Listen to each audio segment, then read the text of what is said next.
კაწითელი ვაზის უძველესი ქართული ჯიში, რომელიც აღიარებულია მსოფლიოს ერთ-ერთ საუკეთესო თეთრ ყურძნიან ვაზის ჯიშად.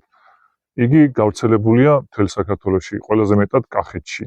მის სახელი მომდინარეობს სავარაუდოდ ვაზის რქის შეფერილობიდან.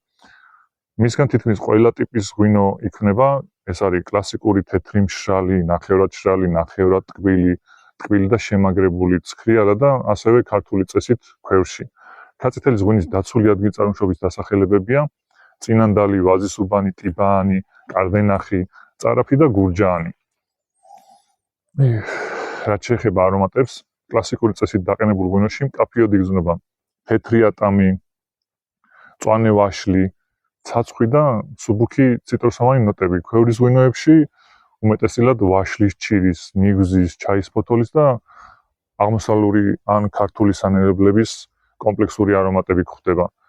გემოზე მშრალი კაწითელი დაყენების სტილის მიხედვით შეიძლება იყოს როგორც მსუბუქი და ხალისიანი, ასევე სრუსხეულიანი, ზომიერი სასიამოვნო და ხანგრძლივი მინერალური დაბოლოებით.